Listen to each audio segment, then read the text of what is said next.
trabajan en criptografía postcuántica, que es cuando el ordenador cuántico sea una realidad y entonces guardar secretos no sea lo mismo que como guardamos secretos ahora en un ordenador, ¿no? Encriptándolos, sino que va a tener que ser una cosa distinta.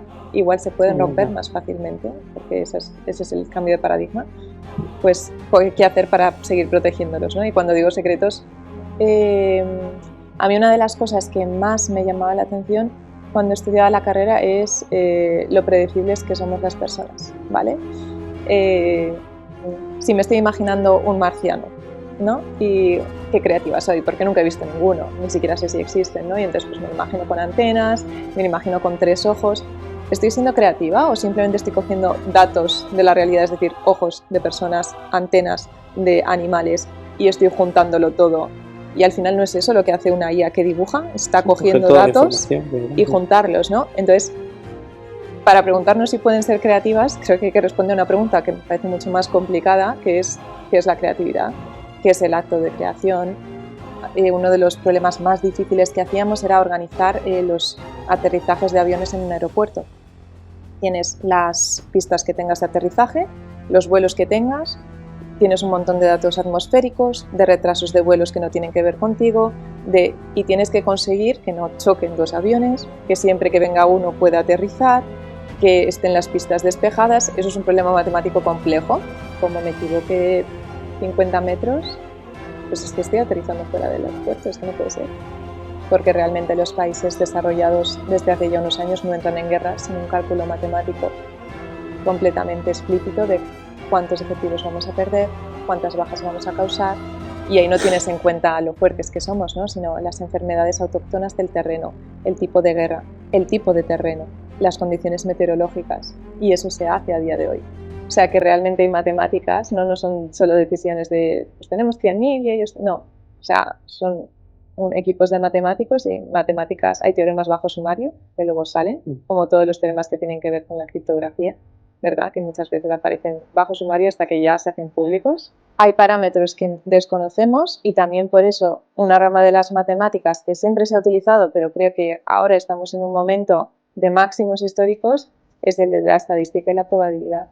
O sea, todo eso está fundamentado también en teoremas, pero tiene en cuenta un concepto nuevo que es el de la incertidumbre, ¿no? Y el azar. Lo que llamamos azar, que a nivel matemático es muy difícil de definir, ¿no? El azar perfecto. Pero solemos comprar emociones, solemos comprar sentimientos.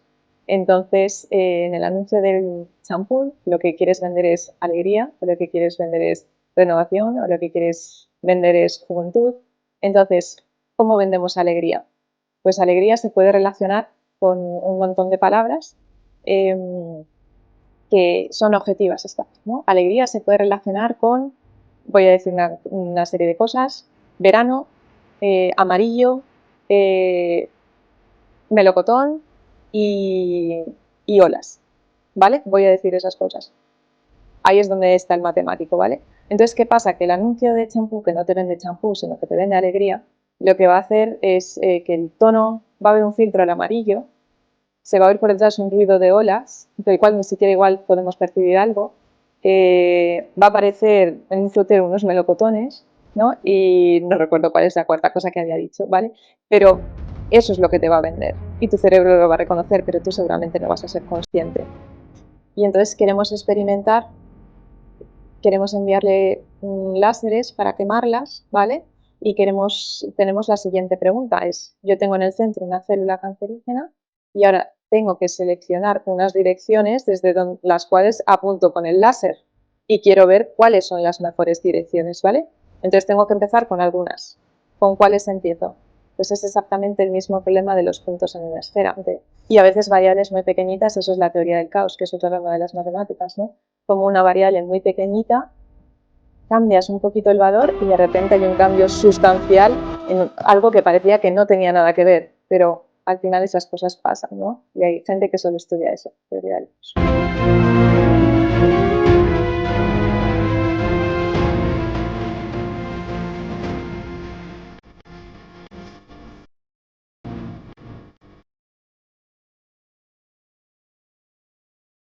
Buenos días y bienvenidos a otro podcast de What's Crypto. Como veis, ya hemos vuelto otra vez a a nuestro sitio habitual, aunque iremos moviéndonos dependiendo un poco de las empresas a las que entrevistemos. Hoy tenemos un podcast súper chulo que creo que vamos a, además de conocer a la persona que entrevistamos, y bueno, al final creo que es un perfil súper interesante a nivel de la región, pero sobre todo creo además que vamos a aprender mucho y ahora os contaré. Pero antes de empezar el podcast, quiero volver a repasar un poco el mercado y en el punto en el que estamos, ¿vale? Estamos en un punto...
La red blockchain de Bitcoin, cada 210.000 bloques, eso está programado, es completamente automático, ¿vale? Y viene a producirse más o menos cada 4 años.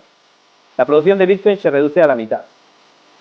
Entonces, ¿qué pasa? Cada vez que hay una reducción de la producción de Bitcoin, lógicamente el mercado reacciona porque baja la producción y baja los Bitcoin disponibles, ¿vale? A partir de los siguientes 4 años se van a producir la mitad de Bitcoins que los 4 años anteriores, ¿vale?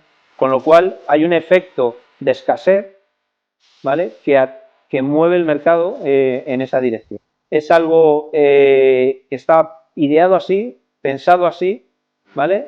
Bitcoin se ha creado para que fuese un dinero digital completamente deflacionario, ¿vale? No le afectase la inflación. ¿Por qué? Porque solo va a haber una cantidad limitada de Bitcoin, solo va a haber 21 millones y cada 4 años la producción baja a la mitad, cada vez hay menos. Toda la programación de Bitcoin, ¿vale? Es parte de lo que me atrajo a este sector, porque es completamente automático, no interfiere en la mano humana. Todo es programación, todo son matemáticas y todo pasa porque tiene que pasar y porque está programado así para que pase así, ¿vale? Con lo cual sabíamos que este halving se iba a dar, que iba a haber esta reducción de la producción a la mitad, y lo sabemos porque está programado así. Y si tienes conocimiento, lo sabes, puedes posicionarte en el mercado de una manera inteligente, ¿vale? Las matemáticas están en todo, no solo están en las criptomonedas, están en los algoritmos que nos muestran los vídeos en las redes sociales, que nos dicen qué películas queremos ver en Netflix, están en un montón de proyectos que ni siquiera sabemos que estamos utilizando, o aplicaciones que estamos utilizando, y detrás hay matemáticas. Y por eso creo que hoy el podcast va a ser súper interesante. Tenemos a una persona que estudió matemáticas en Valladolid, hizo la tesis aquí en Cantabria, es cántabra, luego ha estado trabajando en Austria, ha vuelto a Cantabria a trabajar y ahora está trabajando en Madrid, en CUNEF. Ha recibido varios premios nacionales e internacionales por sus investigaciones y creo que hoy podremos aprender mucho con Ujue. Bienvenida a What's Crypto. Y bueno, me gustaría repasar un poco toda tu trayectoria, hablar un poco y sobre todo para que la gente entienda dónde se utilizan las matemáticas, ¿no? Que muchas veces ni siquiera lo sabemos, proyectos en los que estás trabajando, pero vamos a empezar un poco por el principio, ¿no? ¿Por qué matemáticas? ¿Por qué te lleva a estudiar matemáticas y a dedicarte a lo que hago? A lo que haces, ¿no? Claro. Vale, bueno, pues muchas gracias por tenerme aquí, la verdad, gracias a vosotros. ¿Por qué matemáticas? Bueno, es una decisión de último momento, o sea, no conozco a nadie que haya tenido una vocación desde que era pequeño a ser matemático, así como la sueles tener a ser bombero o a ser médico. Yo he pasado por muchísimas profesiones. Cuando era pequeña pues tenía las típicas ideas exactamente de ser astronauta o de ser médico o de ser cualquier cosa.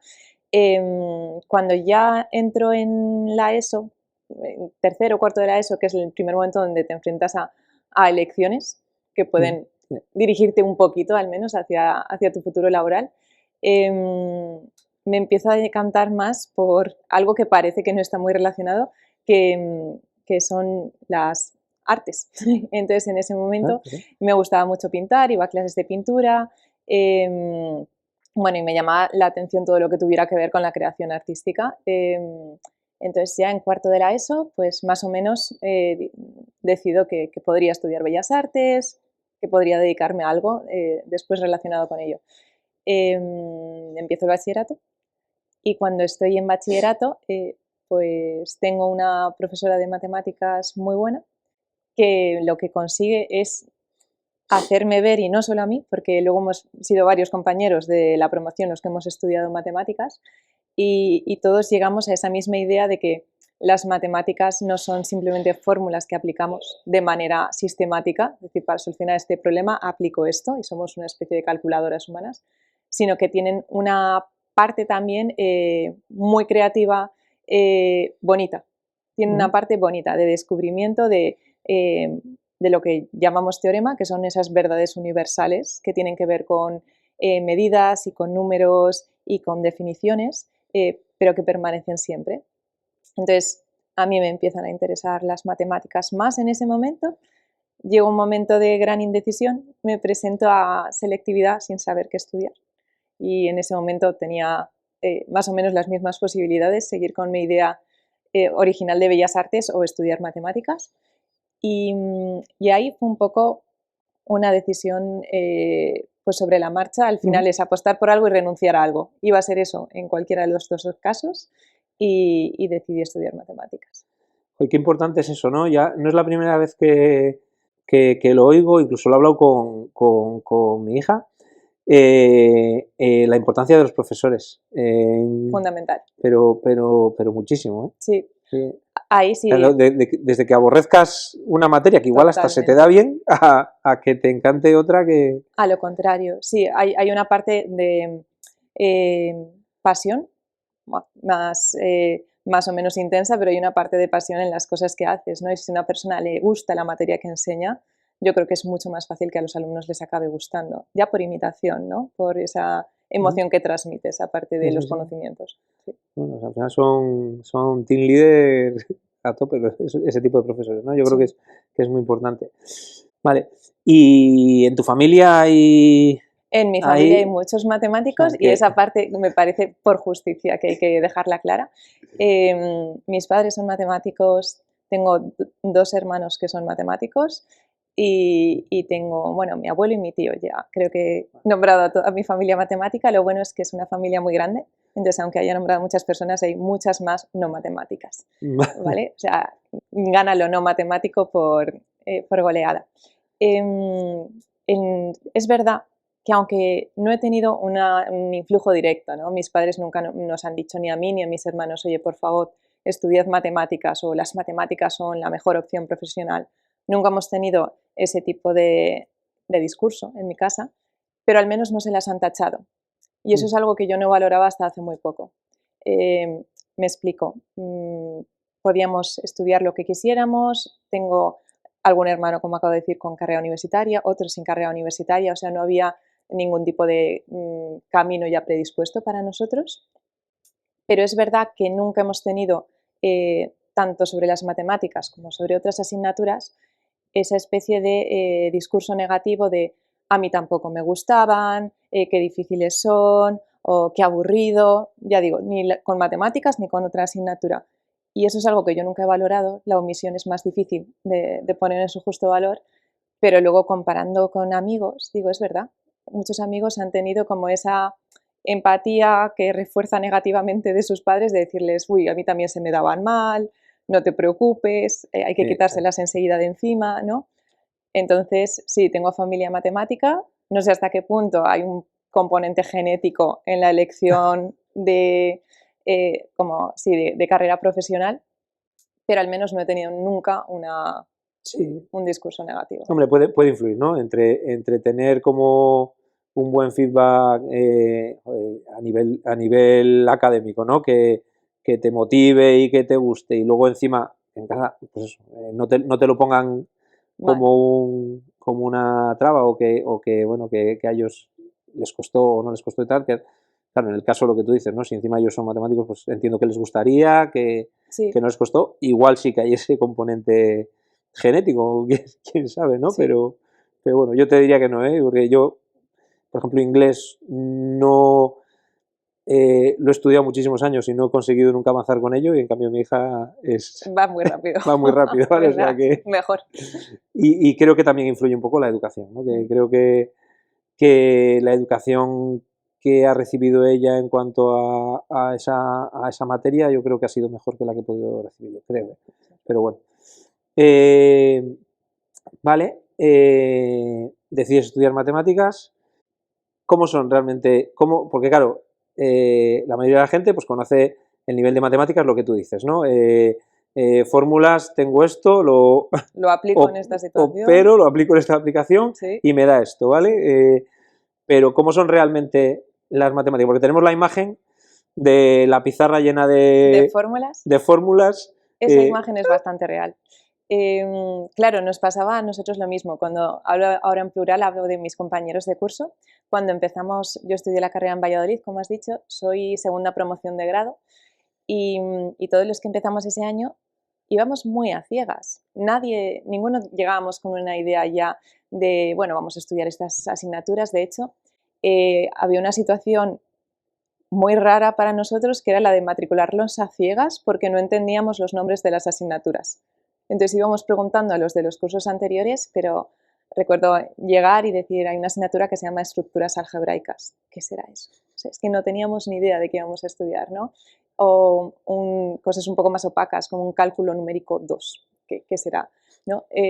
Programación lineal nunca habíamos programado en el colegio. Ahora creo que ya hay varios intentos de introducir la programación lineal, pero nosotros nos la encontramos en primero de carrera. Entonces, nos pasaba lo que te pasa a ti ahora. Teníamos esa duda de qué vamos a ver, ¿no? Y fue un descubrimiento muy bueno, muy bonito, pero desde luego nada que ver con lo que nos esperábamos. Yo no tengo calculadora, pero es que no la he tenido nunca, porque en toda la carrera igual teníamos, no sé, estamos hablando de unas 8 asignaturas por año, 4 años, y en total 6 asignaturas con números. El resto no había números, el resto eran todo letras y definiciones y teoremas, ¿no? Es una carrera que no te enseña tanto a calcular, hay asignaturas que son específicamente para calcular, sino que te da unas líneas de pensamiento súper estructurado y súper lógico, ¿vale? Entonces lo difícil muchas veces son entender las definiciones de objetos, ¿no? Pues nosotros sabemos que es un polígono en el plano o un poliedro en el espacio tridimensional, pero luego puedes seguir subiendo dimensiones y tienes objetos. O sabemos que es un círculo y luego podemos pasar a una bola, ¿no? En el espacio tridimensional, pero luego seguimos subiendo. ¿Qué relaciones tienen esos objetos? Como preguntas clásicas, ¿no? De resolver ecuaciones muy sencillitas que todavía siguen abiertas. O sea, es una carrera que te lleva a pensar, pensar, pensar, pensar. sea, entre clase y clase no solíamos hablar de matemáticas, pero si alguna vez hablábamos de matemáticas, las preguntas no eran, oye, ¿cómo calculo esto más rápido? Sino, oye, ¿tú crees que esto que hemos estudiado, el teorema, voy a poner el teorema de Pitágoras, ¿no? Eran otros teoremas, pero ese es más conocido. ¿Tú crees que es... Ahora hablaremos de teoremas un Uy, poco, muy bien. Dices, ¿esto es una verdad o es una certeza? Ese era el tipo de preguntas que teníamos, ¿no? ¿Hasta dónde algo es verdad? ¿Hasta dónde algo es algo que yo compruebo empíricamente? ¿Las matemáticas están en mi cabeza o están fuera? Bueno, es una carrera bastante más filosófica y bastante más creativa que lo que pudiera parecer. Has mencionado tema teoremas.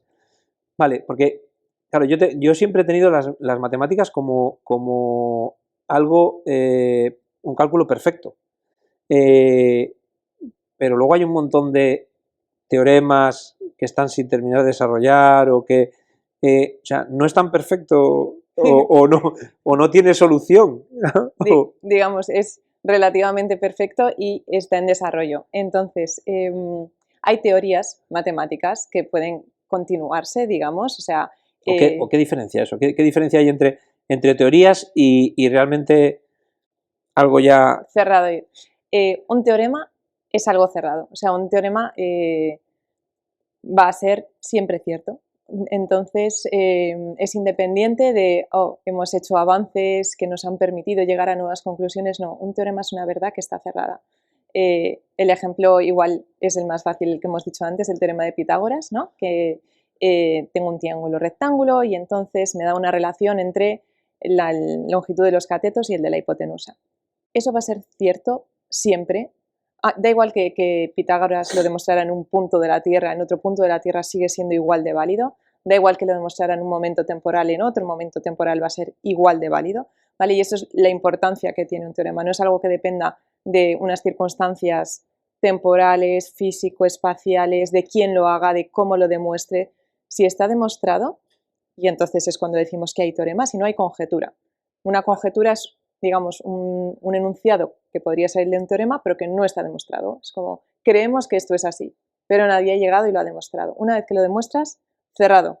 Y eso es también una de las principales diferencias de las matemáticas con el resto de las ciencias.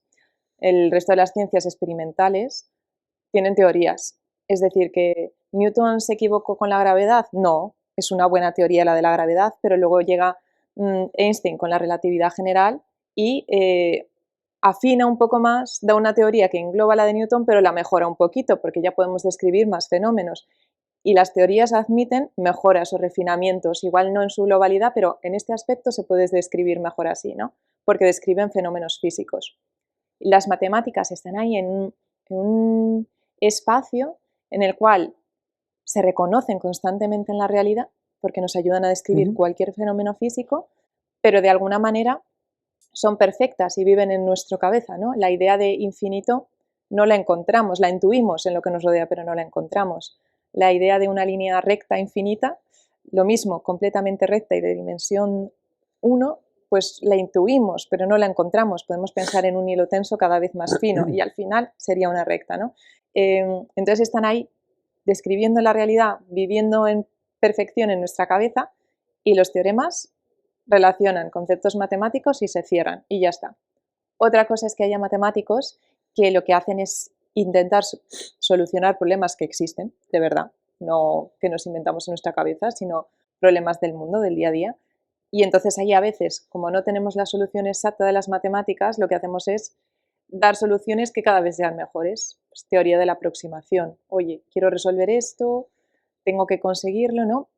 O sea, problemas no tenemos que pensar en grandes fórmulas. En la carrera, uno de los problemas más difíciles que hacíamos era organizar los aterrizajes de aviones en un aeropuerto.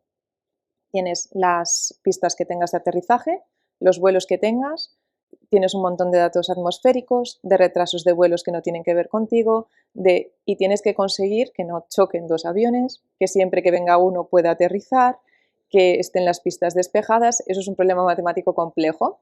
Igual no damos la solución perfecta, esta es la mejor manera de organizarlo, pero con que sea suficientemente buena, todo el mundo está contento, sobre todo los pasajeros y los pilotos, pues ya está, ¿no? Entonces, digamos que tienes esos dos enfoques, la de la parte cerrada y perfecta de los teoremas Y luego la de, oye, intentar con herramientas matemáticas, al final esos matemáticos utilizan los teoremas, o sea que estos son súper necesarios, pues intentan solucionar problemas del día a día lo mejor posible, que no tiene por qué ser la única solución y la perfecta. Sí, claro, lo que pasa es que en esos problemas entran en juego casuísticas que no puedes predecir, con lo cual nunca va a ser perfecto el cálculo porque ciertos parámetros van a ser siempre variables. Hay parámetros que desconocemos y también por eso una rama de las matemáticas que siempre se ha utilizado, pero creo que ahora estamos en un momento de máximos históricos, es el de la estadística y la probabilidad. O sea, todo eso está fundamentado también en teoremas, pero tiene en cuenta un concepto nuevo que es el de la incertidumbre, ¿no? Y el azar.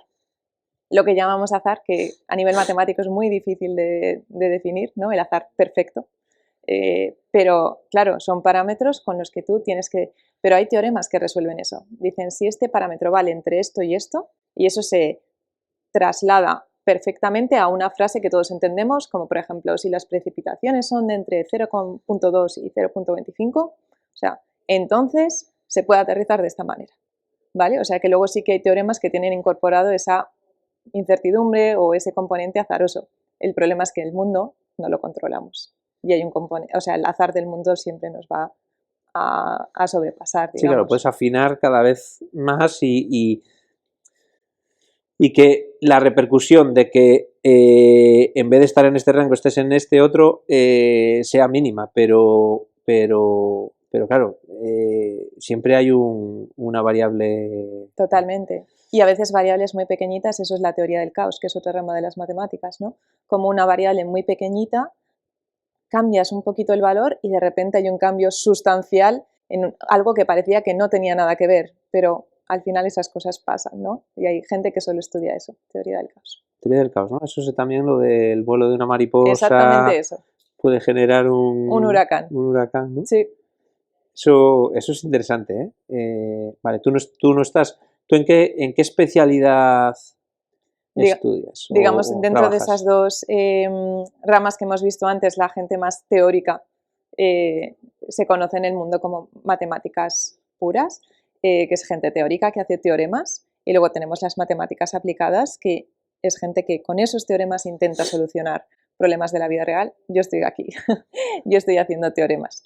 Eso no significa que luego no pueda venir otro matemático, un científico, cualquier persona y con esos teoremas aplicarlos. Pero realmente nunca he trabajado directamente en aplicaciones. Siempre estoy al otro lado intentando resolver problemas a nivel teórico. Claro, decías antes que tenías como una vena artística y creativa. Claro, para desarrollar teoremas es necesario tener esa parte, ¿no? Porque... No sé si es necesario, pero yo creo que ayuda muchísimo. Sí. Sí, porque al final muchos teoremas... ¿Cómo te llega a ti el empezar a desarrollar un teorema? ¿Porque te lo pide alguien o porque realmente tú, ¿no? Esa parte tuya de creatividad dices, joder, y si desarrollase esto, que creo que puede ser necesario, ¿es esa parte la que...? Sí, o sea, yo mi experiencia al menos, y creo que es como muy generalizable, es muy común, es la de cuando estás trabajando en la frontera del conocimiento de un área, ¿no? Entonces, estás ya en los últimos resultados, ¿no? Lo más lejos que se sabe de un tema concreto, y entonces ahí es donde están todas las preguntas, porque ya hay preguntas que están contestadas, pero ya haces la siguiente pregunta y esa está abierta, ¿no?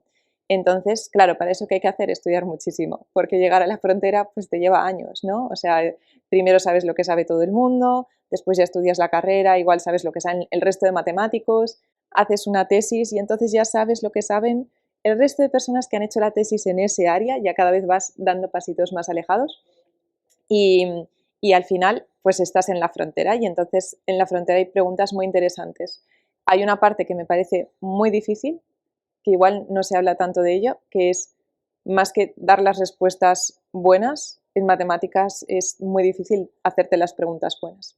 O sea, ¿qué pregunta voy a ser capaz de responder?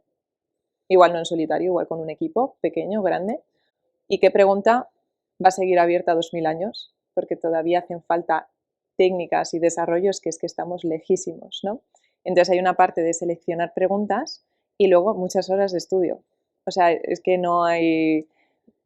Trabajas en un tema, le das vueltas, le das enfoques, es igual desde este lado, igual desde este otro, y de repente un día te viene la idea.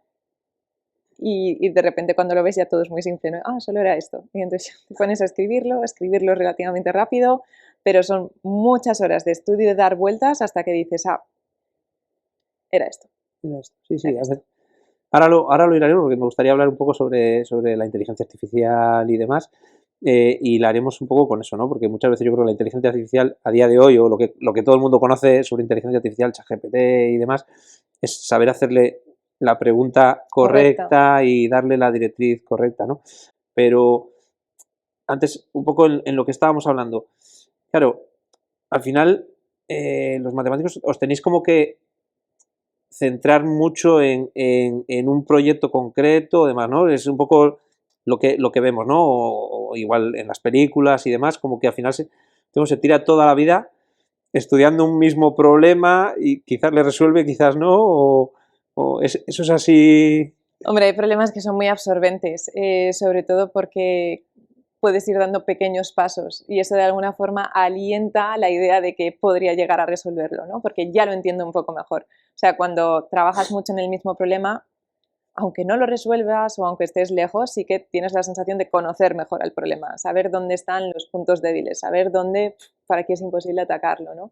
Y luego yo creo que, o mi sensación es que esto no es solo de las matemáticas, sino que a día de hoy la gente que hace algún tipo de investigación, yo diría que en cualquier área, está muy especializada. O sea, estudia cosas muy, muy, muy concretas, ¿no? También porque se sabe tanto que es difícil abarcar una teoría gigante de alguna materia, ¿no? Y eso hace años, pero hace 200 años, no hablo de hace 2000, hace 200 años, no pasaba de esa forma. Y tenías grandes matemáticos con contribuciones en áreas muy distantes, ¿no? A día de hoy todavía los hay mentes poderosas que contribuyen en áreas muy distantes, pero mi sensación cuando trabajo es que la gente está bastante enfocada en temas muy, Muy concretos muy o concretos. especializados. Sí, esa es la sensación. Pero al menos a mí me ha venido siempre muy bien saber de distintas cosas para resolver problemas. O sea, igual estoy trabajando en una teoría y utilizo herramientas de otra matemática, pero de otra que no tiene nada que ver y son distintas comunidades. Y luego utilizas de una tercera. O sea, a mí eso desde luego siempre ha jugado a mi favor, el decir, oye, sé distintos modos de pensar, distintas formas de atacar problemas y los puedo combinar todos juntos. Yo creo que también es importante, sí, claro, tener otra visión de, Sí. de ciertas cosas para poder eso. Vale. Y estás desarrollando teoremas, ya sabemos que estás en esa parte. ¿Qué estás desarrollando? ¿Qué teoremas estás desarrollando o has desarrollado? ¿En qué se están utilizando? Sí. Vale. Digamos que así generalmente lo que estudio es el problema de cómo elegir puntos en un sitio, en un espacio que yo tenga, de manera que representen bien a ese espacio. Y ahora explico lo que significa eso, ¿no? Pero ese es el problema global en el que estoy y lo estudio eso desde un punto de vista teórico. Entonces, yo creo que el ejemplo más ilustrativo, o al menos el que consigo hablar más de tú a tú con la gente que no es matemática, la mayoría de mis amigos no son matemáticos, es el de distribuir puntos en una esfera, porque es algo que se entiende fácilmente, ¿no? Entonces, una esfera es la superficie de una bola, tenemos una bola por fuera, y vamos a imaginar que yo quiero poner una cantidad de puntos en esa bola. Si quiero poner 2 puntos, lo más separados posibles, el uno del otro, ¿cómo los pondrías?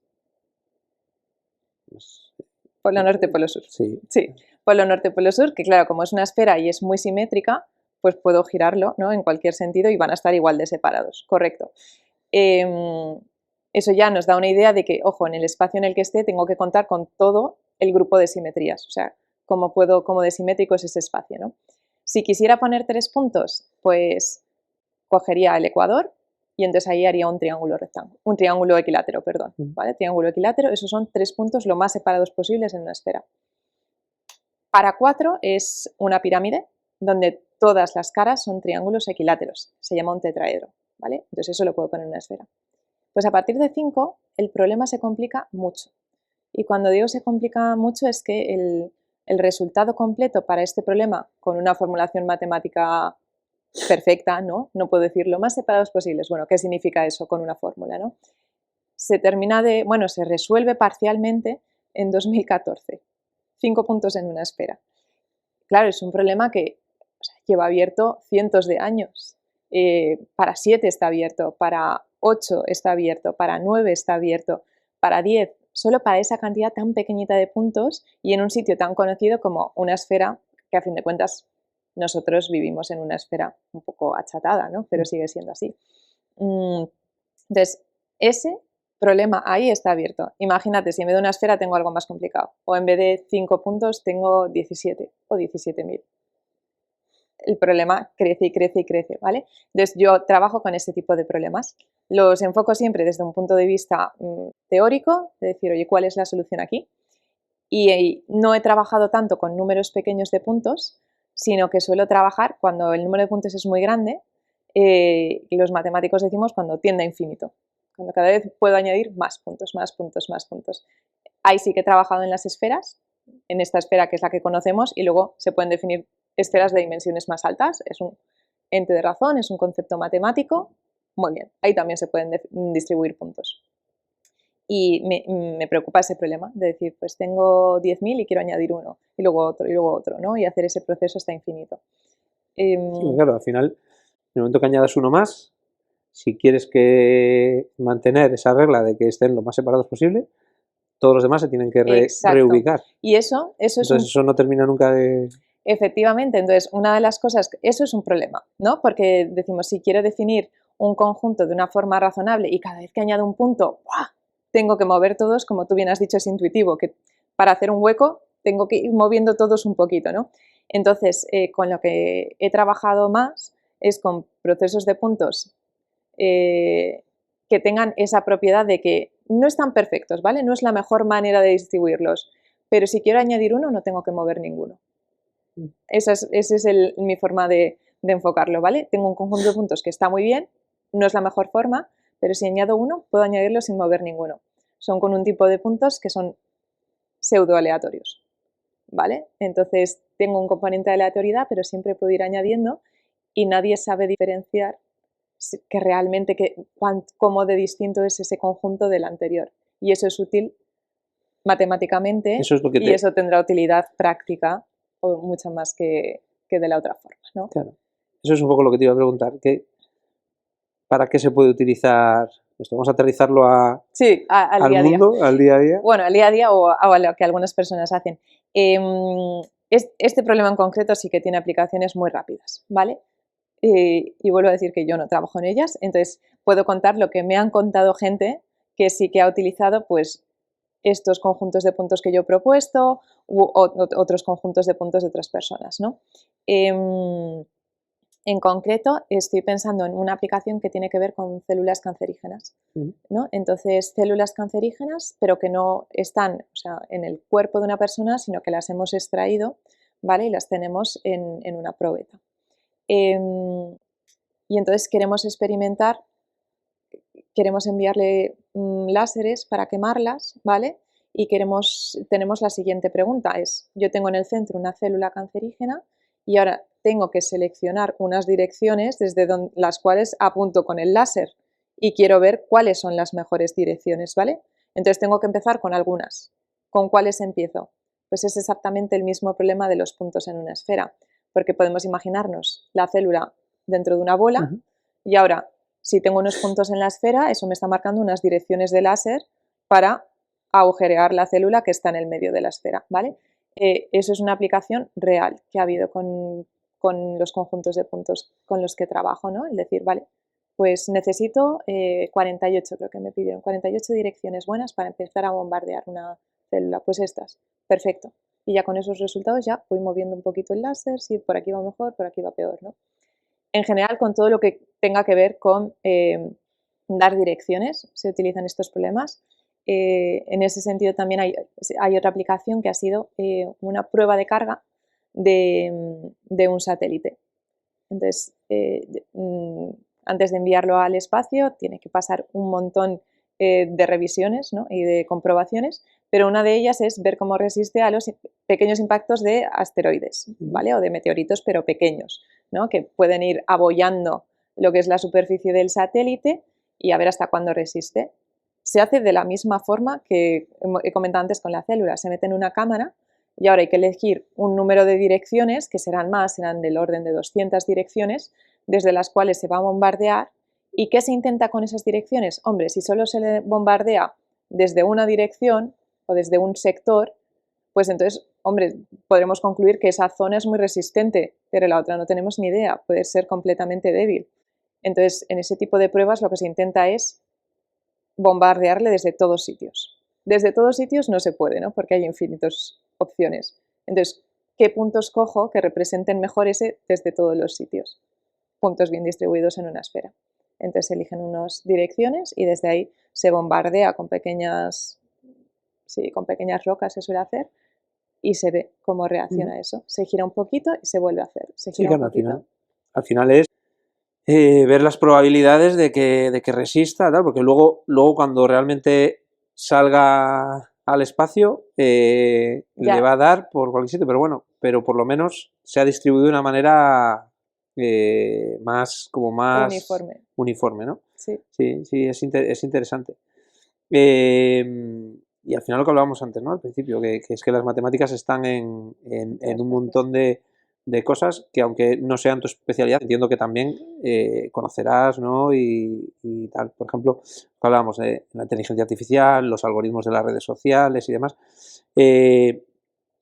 Hay, digamos, como nichos especializados en todo eso también.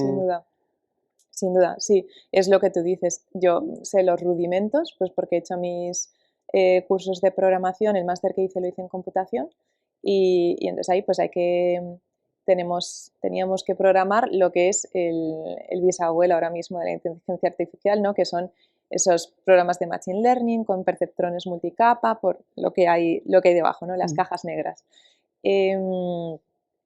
Entonces, eso, yo a nivel conocimiento de máster sí que lo he utilizado, pero luego, por supuesto, hay matemáticos que se dedican exclusivamente a eso. Exclusivamente a eso. Y hablamos, como has dicho, inteligencia artificial, hablamos de problemas de cantidades de datos inmensos, ¿no? Que es lo que se llama Big Data. Sí. Hablamos de problemas de aprendizaje automático, que es el Machine Learning, o sea, todas esas cosas.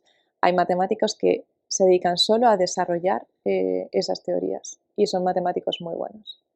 Hay de todo, pero hay matemáticos muy buenos. Sí, no, claro. Y creo que cada vez van a ser más necesarios. Claro, lo que la gente dice, ¿no? Claro, porque al final yo lo veo ahora, esos cálculos o esas teorías que desarrolláis, claro, tú puedes decir, puedo poner una IA a ayudarme a hacerlo, pero a una IA nunca se le va a ocurrir, voy a desarrollar este teorema, ¿vale?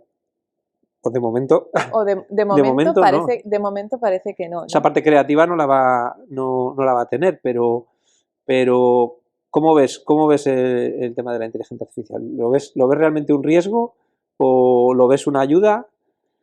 Bueno, o sea, sobre todo lo veo como una oportunidad, ¿no? Ahora, todas las oportunidades pues hay que cogerlas con cabeza, no a lo loco y utilizándolas para cualquier cosa, ¿no? A día de hoy, efectivamente, no es el matemático puntero que está desarrollando teoremas, no es una IA. Pero creo que entramos ya en problemas de índole mucho más filosófica cuando nos preguntamos, ¿no son creativas? No son creativas porque, o sea, yo me planteo esa pregunta, no tengo la respuesta, porque ahora mismo tenemos programas que pintan, ¿no? Y tenemos IAs que pintan, sí. La IA generativa, ¿no? Sí. Puede pintar, puede producir música, no está siendo creativa, pero igual yo hago, o sea, si doy a una persona ese dibujo y le pregunto, ¿esto es creativo? Me dirá, por supuesto. Depende de quién lo ha hecho, si es creativa o no es creativo. O, por ejemplo, yo cuando hablo en primera persona para no meter a más gente, ¿no? Pero si me estoy imaginando un marciano, ¿no? Y qué creativa soy, porque nunca he visto ninguno, ni siquiera sé si existen, ¿no? Y entonces pues me lo imagino con antenas, me lo imagino con 3 ojos. ¿Estoy siendo creativa o simplemente estoy cogiendo datos de la realidad, es decir, ojos de personas, antenas de animales, y estoy juntándolo todo Y al final no es eso lo que hace una IA que dibuja, está Sí, coger cogiendo toda la datos información que da, y sí. juntarlos, ¿no? Entonces, para preguntarnos si pueden ser creativas, creo que hay que responder a una pregunta que me parece mucho más complicada, que es ¿qué es la creatividad? ¿Qué es el acto de creación? ¿Hasta dónde existe la originalidad? ¿Hasta dónde casi todo lo que hacemos es reproducir con la memoria mezclando cosas? No lo sé, igual sí que hay una respuesta cerrada y hay una diferencia abismal entre un dibujo que hace una IA y un dibujo que hago yo. No, pero bueno, tienes razón, ¿eh? Al final sí, al final la IA está cogiendo datos e información que tiene almacenada o que hay almacenada en bases de datos, que al final es lo mismo que vas a hacer tú, y ella va a tener encima mucha más información, con lo cual, si lo miramos por ese lado, podría ser hasta mucho más creativa. Sí. Claro, o igual esto lo que sí que está haciendo es llevarnos a que la creatividad sea algo mucho más puro, ¿vale? Porque ahora se me está viniendo a la cabeza, ahora dices, ¿no? De esto de los marcianos, se me está viniendo a la cabeza Tolkien con El Señor de los Anillos, La Guerra de las Galaxias, eso no tiraron de ninguna de base de datos, o sea, realmente se lo imaginaron todo, con lo cual, eso sí que eran realmente, ¿sabes? Igual esa es la creatividad pura y todo lo que utilice información ya existente, o sea, si tú dibujas un marciano con ojos humanos y con antenas de tal, o con el dedo de T, realmente no estás siendo creativa, porque estás cogiendo información que ya existe. O sea que bueno, habría que darle, esto daba para otro, Sí, sí, desde para luego, otro, da para para otro mucho. podcast. Pero sí, sí, es interesante. ¿Alguna otra aplicación de las matemáticas? Yo qué sé, la más loca que hayas visto que digas, joder, esto fliparía a la gente si sabría que todo esto se calcula. Sí, vale. A mí una de las cosas que más me llamaba la atención cuando estudiaba la carrera es lo predecibles que somos las personas, ¿vale? Justo decir esto después de la inteligencia artificial queda fatal porque parece que despersonaliza a la gente. No, no es así. Valoro muchísimo a la gente, pero hay comportamientos en los que somos súper predecibles, ¿no? Entonces hay trabajos que, que, que la gente desconoce, ¿no? Pero que son que hacen muchísimo dinero. Entonces, por ejemplo, detrás de todo lo que es publicidad, ¿no? Detrás de lo que es publicidad, Es un mundo. ahí hay matemáticos analizando muchos datos, ¿no? Bueno, matemáticos o también gente relacionada, ¿no? Hablamos igual de ingenieros informáticos, de teleco, o sea, no solo es un perfil exclusivo de matemáticos. Pero no sé, cuando nos venden por cualquier sitio, por cualquier canal, un pequeño vídeo donde nos anuncian un champú, por decir algo, nadie compra realmente un champú por el champú de manera objetiva, ¿no? Solemos comprar emociones, solemos comprar sentimientos. Entonces, en el anuncio del champú, lo que quieres vender es alegría, o lo que quieres vender es renovación, o lo que quieres vender es juventud. Entonces, ¿cómo vendemos alegría? Pues alegría se puede relacionar con un montón de palabras que son objetivas esta vez, ¿no? Alegría se puede relacionar con, voy a decir una serie de cosas, verano, amarillo, melocotón y, y olas, ¿vale? Voy a decir esas cosas. Ahí es donde está el matemático, ¿vale? Entonces, ¿qué pasa? Que el anuncio de champú, que no te vende champú, sino que te vende alegría, lo que va a hacer es que el tono, va a haber un filtro al amarillo, se va a oír por detrás un ruido de olas, del cual ni siquiera igual podemos percibir algo, va a aparecer en un frutero unos melocotones, ¿no? Y no recuerdo cuál es la cuarta cosa que había dicho, ¿vale? Pero eso es lo que te va a vender y tu cerebro lo va a reconocer, pero tú seguramente no vas a ser consciente, ¿vale? Entonces, ¿quién sabe qué alegría es amarillo, olas, tal? Lo sabe un analista de datos, que esencialmente va a ser un matemático, que igual ha cogido le ha dado una empresa cualquiera que tiene acceso a un montón de datos, pues porque es una red social, porque tiene socios, por las cookies a las que decimos sí, ¿no? Le ha dado todos esos datos y él ha hecho un algoritmo por el cual van a aparecer unidas. Eso es muy fácil hacerlo con los tweets, por ejemplo, ¿no? Porque son un número muy pequeño de caracteres donde enseguida se expresa una emoción y va relacionada con una serie de palabras, ¿vale?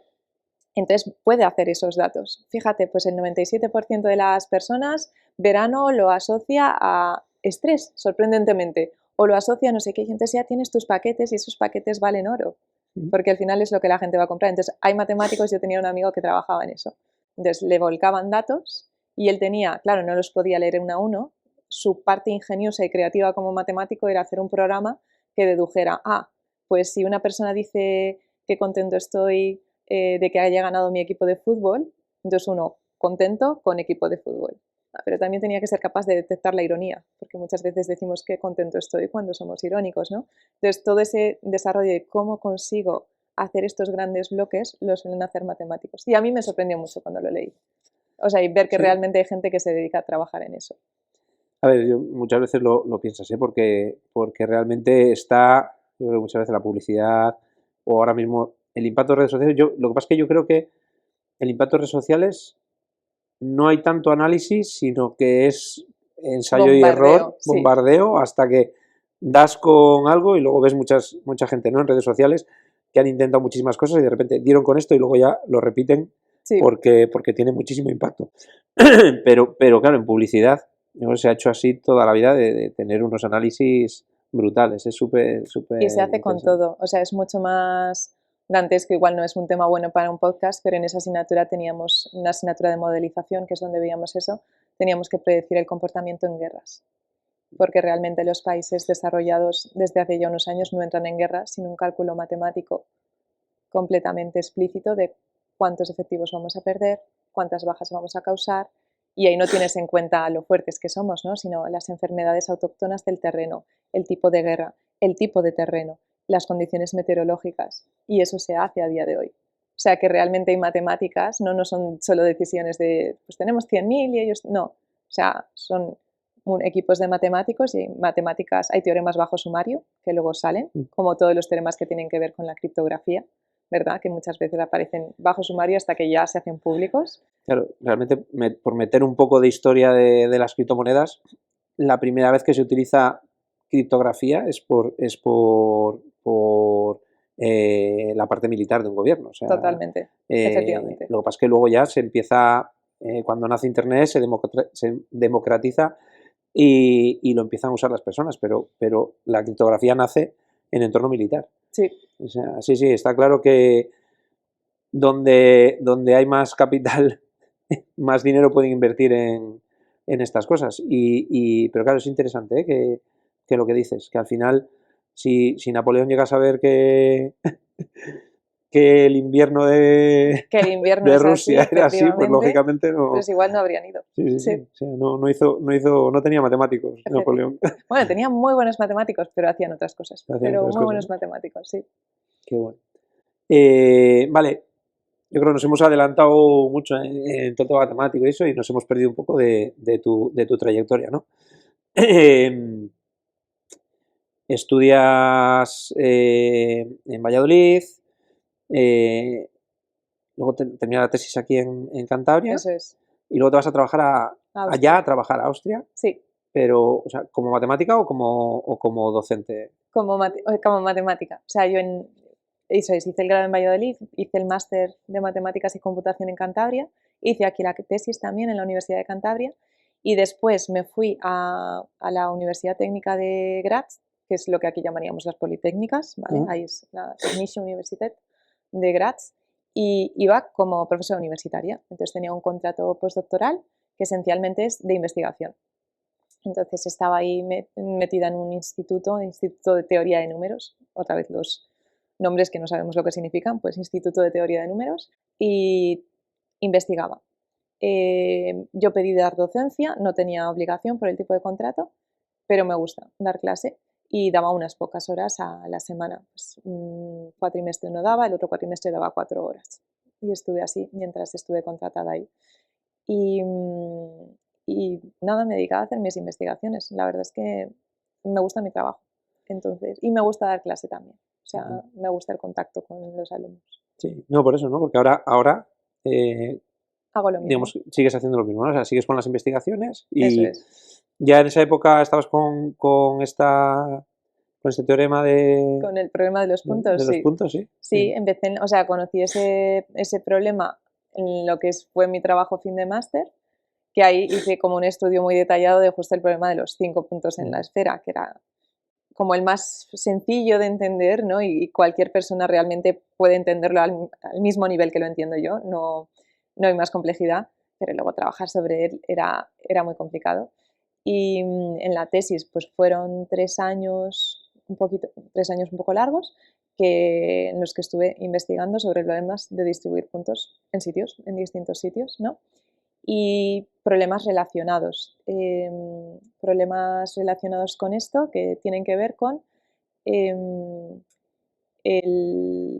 problema de condicionamiento, se llama, que es algo que luego tiene mucha aplicación en los ordenadores, que es que yo a veces en un ordenador o en una calculadora, lo podemos pensar con cualquiera de los dos, no puedo dar una solución exacta a un problema muy pequeñito, ¿no? Como la solución de una ecuación de segundo grado. O sea, no tiene que ser nada complicado, pero a veces hay números que no se pueden guardar bien. Si yo quiero guardar 1/3 en un ordenador y lo quiero guardar de forma decimal, pues va a ser 0,3333, pero hasta donde llegue la memoria de la celda, donde se guarda el número. Luego ya se va a cortar.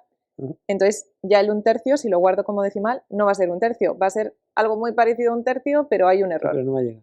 Entonces, en cuanto sumo 2 veces, o en cuanto sumo 3 veces 1/3, que tendría que ser 1, 1/3 más 1/3 más 1/3, 1, pero si lo sumo en forma decimal guardado en un ordenador, pues es 0,3, la desviación es mucho mayor. ya no es 1, es 0,9, el número de cifras que seas, pero ya es muy distinto a 1, ¿no? Entonces, ese problema existe cuando trabajamos con cualquier cosa con memoria. Al guardar números, hay algunos que no se guardan como son, como la cantidad que representan, ¿no? Y entonces ahí los problemas de condicionamiento tienen que ver con cómo arrastro ese error. Es decir, ¿hay posibilidad de que se produzca un efecto caótico, como los que hablábamos antes? Esa es la pregunta, ¿vale? De estos problemas. O sea, si yo empiezo a sumar con estos números, de repente se me puede ir la solución a algo que no tiene nada que ver. Entonces, es el otro tema en el que he trabajado yo hasta ahora, que es en buscar, en este caso, polinomios. ¿Vale? Un polinomio es una ecuación con x. X a la n más x, no sé qué. Bueno, una ecuación algebraica muy sencilla. Se estudia en la ESO ahora mismo. Buscar polinomios donde no me pase eso con las soluciones. Donde aunque yo no pueda guardar bien las soluciones, esos números, no sea una cosa estrepitosa, sino que siempre esté controlada, siempre sepa, pues mi error máximo va a ser este, mi error máximo va a ser este, ¿no? De nuevo, lo hago desde el punto de vista de los teoremas, o sea, todo, pero eso también tiene unas aplicaciones prácticas evidentes, ¿no? Si yo quiero hacer cualquier cálculo que no puedo hacer manualmente, lo tengo que hacer con un ordenador, necesito que alguien me confirme y me asegure que no se me va el resultado a otro lado, porque entonces ya no puedo, yo qué sé, calcular una trayectoria de un avión, como me equivoqué 50 metros, pues es que estoy aterrizando fuera del aeropuerto, es que no puede ser. O sea, sí, claro. O un barco, o sea, es mucho más difícil con barco que con un avión. Que el barco realmente llegue a donde tenga que llegar y no me mueva de repente 50 metros y me meta en una corriente que tenía que evitar a toda costa. Claro, es que sí, ahí yo no he manejado un avión nunca, pero barco sí, y claro, el barco le afecta muchísimo más, tiene muchísimas más variables, porque la corriente marina le puede llevar a la deriva, y sobre todo digamos, en velocidades bajas, ¿no? Porque si vas a todo motor, pues lógicamente como un avión. Vas cortando, o sea, sí. vas tal, pero claro, en velocidades bajas te lleva completamente corriente o el viento o lo que sea. Entonces, sí. claro, sí, en un barco tiene que ser más. Al final un avión va siempre a toda potencia, sí, ¿no? Bueno, sí, bueno, y como tú dices, le afecta menos, o sea, bueno, es distinto el flujo del aire que el flujo del agua. Pero aunque sepas la solución, que aunque sepas por dónde llevarlos, si la máquina que has utilizado acumula un error que de repente estalla con un efecto caótico, pues el barco puede desaparecer, o sea, hay que ver dónde está. Pero bueno, eso era para explicarte el otro tipo de problemas que había tratado en la tesis, que tienen que ver con eso. Y luego, efectivamente, me voy a Austria, sigo con este tipo de problemas. O sea, no soy un verso suelto, hay una comunidad que se dedica a este tipo de cosas, ¿no? Es verdad que los matemáticos tenemos a trabajar en grupos muy pequeñitos, pero por un lado porque no necesitamos grandes infraestructuras, porque no hacemos experimentos, entonces ni necesitamos laboratorios ni materiales, o sea, lo de la pizarra es cierto en ese sentido, o sea, trabajamos con pizarra y tiza o con papel y boli, pero entonces no necesitamos equipos grandes y luego a la vez muchas veces eso complica porque tenemos que entendernos entre nosotros y eso no es nada fácil. Porque igual mi forma de enfocar Claro, son problemas que no están resueltos. Si estuvieran resueltos, todos nos podemos entender. Pero igual mi forma de enfocarlo es muy distinta a la tuya, es distinta a la de esa persona y...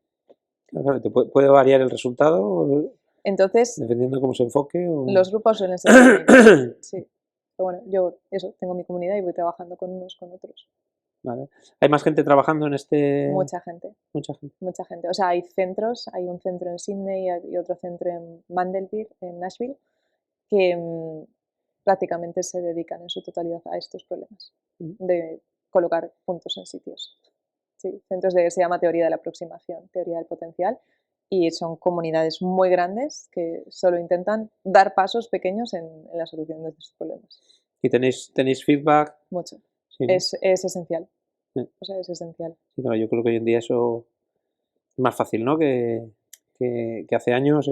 Sí, sí, porque claro, es que ahora mismo cualquier persona puede subir cualquier resultado a la red. O sea, ya solo eso, que con tener acceso a un ordenador tienes acceso a lo último que ha investigado alguien en tu tema de investigación, o sea, sin irnos mucho más atrás, pero, o sea, solo, yo qué sé, 80 años atrás, 100 años atrás, eso era imposible. Tenías que ir a una biblioteca que tuviera la revista en la cual se publicó nos comunicamos, o sea, publicamos en revistas. Los resultados, claro, son revistas matemáticas que solo recogen novedades matemáticas, pero así es como avanzamos, ¿no? Pero claro, si tú estabas en un país que no tenía una biblioteca o una universidad con acceso a esos recursos, no podías saber lo que había. Claro. Eso Pues hay hace alguien 100 avanzando por un años. lado que... Hay cosas resultados así. Hay resultados que tienen dos nombres, no porque los hayan descubierto dos una personas pareja de juntas, vamos, personas, sino porque este lo demostró en tal país, en tal año, y este, sin conocerlo y de una forma completamente independiente y distinta, lo demostró en otro país en otro año. Sí, eso pasa. Curioso. Sí.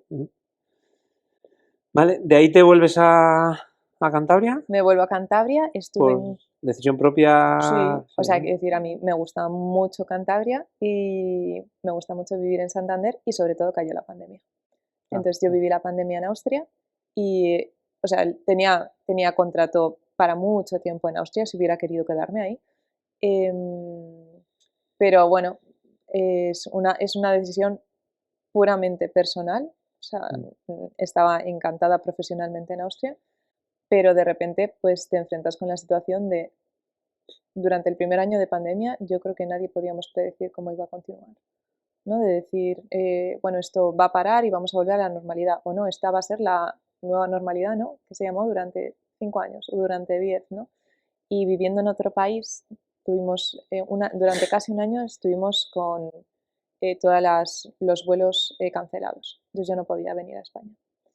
Y claro, con otra amiga española que vivía ahí en Austria, nos trazamos un plan de emergencia que consistía en coger un coche y atravesar los países que hiciera falta, en concreto los Alpes y los Pirineos, y poder llegar haciéndonos test, porque no se podía pasar fronteras sin el test negativo de coronavirus. En caso de emergencia podíamos llegar, si mientras una dormía la otra conducía, en 72 horas. Por si pasaba algo, porque en esos momentos son cuando te planteabas, ¿no? Había mucha gente que se estaba muriendo y tú dices, pues tengo familia, ¿qué pasa si alguien de mi familia, alguien de mis amigos, de repente le pasa algo? Pues me tengo que plantar ahí y no puedo coger un avión porque no existen, ¿no?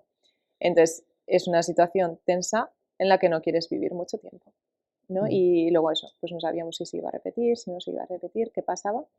Y entonces ese verano del 2020 dije, bueno, ya llevamos unos meses así. Nosotros nunca tuvimos encierro domiciliario, o sea, en cualquier momento, nunca. No, podíamos salir a pasear siempre que quisiéramos, podíamos juntarnos con otra unidad familiar. Significa que todos los que vivíamos en una casa y todos los que vivían en otra podíamos compartir, pero luego ya 3 unidades familiares a la vez no. Pero en España lo había. Claro, yo hablaba pues eso, con amigos, con familia y no, pues ahora estamos encerrados en casa, no, ahora estamos tal. Entonces ese verano del 2020 dije, bueno, voy a empezar a echar plazas en España. Estaba acreditada, necesitas una acreditación para presentarte a las plazas de universidad. Y dije, bueno, pues donde salgan. Y tuve la suerte de que ese verano salió una plaza en Cantabria, me presenté, quedé segunda, no la gané en primer puesto, pero el que la ganó también otra plaza en otro sitio y cogió la del otro sitio, así que llamaron a la segunda, que esta vez sí era yo, y me incorporé a la Universidad de Cantabria y he estado aquí 3 años. Y luego me surgió esta otra oportunidad en Madrid que profesionalmente me merece más la pena y me he ido para allá. Y bueno, al final Sí, hay que valorar. Vale, porque aquí en la Universidad de Cantabria, la universidad pública, sí, ¿no? Y sí, esta sí, es una donde estudié. universidad, CUNEF es una universidad privada. UNEF es una universidad privada, es la primera vez que trabajo para una universidad privada, porque en Austria también estaba en la pública, en la técnica. Pero bueno, yo de momento llevo poquísimo, ¿no? Pero estoy contenta. O sea, estoy contenta trabajando ahí. Puedo Igual, investigar. sigues investigando, Sí, dando clase. hago lo mismo. O sea, esencialmente hago lo mismo que hacía en Austria, que es muchas horas de investigación y luego mis horas de docencia, que claro, pues me preparo los cursos, les doy, tengo las tutorías con los alumnos, les examino y ya está. Luego estoy dirigiendo una tesis que empecé en Cantabria cuando llegué y ahora mi alumno de tesis va a defenderla enseguida, pero también es una forma como de investigar muy concreta, ¿no? Porque le intentas enseñar a una persona, exacto, lo que sabes, ¿no? Para que esa persona luego sea independiente y pueda investigar por su cuenta. Sí, eso también es bonito. ¿Qué está investigando? Problemas de distribución de puntos, pero en espacios que no son tan bonitos, digamos, como la esfera, que es todo muy simétrico. Sí, aquí el rol de la simetría es como muy importante, sino otro tipo de espacios que el mortal corriente no conoce, que se llaman espacios grassmannianos. Muy bien, pues algo que existe, que tiene muchas dimensiones y, de nuevo, estamos siempre en la parte teorética de los teoremas, pero luego dices, ¿y los espacios grassmannianos? Bueno, pues son clave en las telecomunicaciones, ¿vale? Y siempre que tenemos una conexión inalámbrica y un análisis de Fourier, nos vienen muy bien distribuir puntos en espacios grassmannianos para no tener errores de señal, ¿vale? O sea que puede que luego venga alguien y diga, oye, esto que habéis hecho me viene muy bien a mí para mi cifrado de cualquier aplicación móvil, ¿no? Vale. ¿Podrías traducir espacios grassmannianos a una visión que se podría entender un poco? Sí, o sea, puedo dar la definición, lo que pasa es que es muy abstracta, o sea, son conceptos abstractos, ¿no? Digamos que te doy primero la de espacio vectorial, ¿vale? Que es algo que depende de la dimensión. Entonces, si yo tengo dimensión 1, tengo una recta, ¿vale? Si tengo dimensión 2, tengo un plano. Si tengo dimensión 3, es el espacio en el que vivimos, que lo solemos representar con el eje X y Z, ¿no? Puedo hacer dimensión 4, lo que pasa es que lo dejo de ver, pero puedo tener X, Y, Z, T, ¿vale? Y si antes en dimensión 2 un vector, por eso son espacios vectoriales, lo daba con 2 coordenadas, ¿no? La X y la Y, en dimensión 3 lo doy con 3 coordenadas, X, Y, Z, la que sea, en dimensión 4 con 4 coordenadas, X, Y, Z, T, en dimensión 5 así, ¿no? Entonces, esos son los espacios vectoriales. Puedo tener de la dimensión que quiera. Vale. Entonces, una variedad grassmanniana, un espacio grassmanniano, lo que hace son los espacios donde en vez de puntos, ¿vale? Yo en un plano tengo puntos, en un espacio tridimensional tengo puntos, cada punto lo que es un espacio vectorial de una dimensión más pequeña, ¿vale? O sea que puedo considerar el plano con las rectas, ¿vale? Y cada punto es una recta. Puedo considerar el espacio tridimensional y ahora tengo dos opciones, o con rectas o con planos. 4 dimensiones y ahora tengo 3 opciones, ¿vale? Entonces ahí entran estructuras, entra álgebra, ¿vale? Las X, las Y, las Z, las ecuaciones, pero digamos son espacios donde cada punto lo tenemos que imaginar como un subespacio de una dimensión concreta, o sea, son rectas, o son puntos, o son espacios, o son así, ¿vale? Eso es lo que hay detrás. Lo que es que cuesta imaginarlo porque, Claro. porque ya una vez que nos salimos de 3 dimensiones, no podemos verlo, ¿no? O sea, es que al final... sí, o sea, sí, son cosas muy abstractas, o sea, quiero decir que igual se puede decir rápido de palabras, como te lo he dicho, pero luego interiorizar esos conceptos, por eso en matemáticas son muy complicadas las definiciones, porque son entender objetos que no ves necesariamente, no describes por sus propiedades físicas, sino solo la describes por sus propiedades teóricas, ¿no? Eso, pues sé que igual que tengo X y Z, pues puedo tener X y Z T y ahora puedo hacer cosas con eso y puedo definir ecuaciones ahí con 4 variables.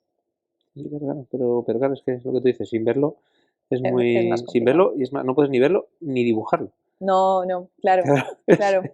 Sí, eso es un problema, pero casi todas las matemáticas se hacen ahí, en esos claro. sitios. Por ahí va un poco todo el tema de la física cuántica y demás, ¿no? Se Eso, estudia sí, eso como... es, tiene mucho que ver, tienes toda la razón, y es otra de esas cosas que dices, ah, pero esto tiene aplicaciones, porque esto que he contado de las dimensiones, ¿no? La dimensión uno la recta, dimensión 2 el plano, dimensión 3 el espacio, puedo seguir añadiendo, ¿no? Y puedo añadir infinitas dimensiones, ¿vale? Vale, entonces cuando añado infinitas dimensiones es algo que se llama espacio de Hilbert. Entonces tú imagínate, en vez de tener eso 1, 2, 3 o 1, 2, tengo infinitas. Imposible de imaginarlo. Ya por todo, porque a partir de 4 no lo puedo imaginar, porque además infinito no lo puedo imaginar, o sea, puedo imaginarme números muy grandes, ¿no? Pero la cosa es que hay muchos matemáticos que Es hacen curioso, matemáticas ahí. no lo puedes imaginar, pero sí lo puedes Pero lo puedes calcular. definir, exacto, pero lo puedes definir. Entonces, pues se desarrollan eso, lo que son los espacios de Hilbert, que son espacios vectoriales de dimensión infinita, bla, bla, bla, se hace toda esa... Claro, en su momento dudo que alguien pensara que eso tenía alguna aplicación, porque en este mundo de entrada hay 3 dimensiones, bueno, si no cuento, hay mucha gente que dice el tiempo es la cuarta, bueno, estoy contando a nivel espacial, ¿vale? Em, y luego infinitas, o sea, ¿dónde estamos, no? Y luego, cuando aparece la física cuántica como un campo nuevo, resulta que el sustento matemático que nos permite entender pues, todos los movimientos cuánticos y los quarks y tal, resulta que son los espacios de Hilbert. Entonces, para entender esa física, solo hay un instrumento matemático, que son los espacios de Hilbert. Y ahí ya se pueden, y ahí si hacemos cálculos en esos espacios tan raros, entonces todo eso es lo que hace, lo que sostiene matemáticamente la física cuántica. Pues que ya es muy difícil Es muy de difícil. aterrizar Claro. en tal. Y teóricamente está ¿no? Joder, yo al final yo he sido muy fan de Big Bang Theory, Ujú. que, que hablaba mucho de todo esto y puedes llegar casi que un poco a entender algo, ¿eh? A intuir. Es una, sí. Pero es complicado. Porque realmente, y ¿podrías explicar cómo funcionaría un ordenador cuántico o algo así? ¿O hasta ahí No. ya no llegas, no? O sea, Porque eso ya está fuera eso de de la mi parte de campo, las desde matemáticas. luego. No, de matemáticas no hay muchísimos matemáticos trabajando en el ordenador cuántico. O sea, es un campo en el que trabajan muchos físicos, pero trabajan muchos matemáticos. Tuvimos hace poco un seminario en mi trabajo. O sea, es un tema recurrente, quiero decir. Es Sí, uno de los temas candentes, ¿no? Porque se está avanzando mucho. Pero estoy seguro de que puedes encontrar a alguien que lo explique mejor que yo, que es un ordenador cuántico, pero sí que es otra forma de transmitir y de guardar la información, ¿no? Entonces, yo sobre todo conozco matemáticos que lo que hacen es trabajan en criptografía postcuántica, que es cuando el ordenador cuántico sea una realidad y entonces guardar secretos no sea lo mismo que como guardamos secretos ahora en un ordenador, ¿no? Encriptándolos, sino que va a tener que ser una cosa distinta. Igual se sí, pueden romper verdad. más fácilmente, porque ese es el cambio de paradigma.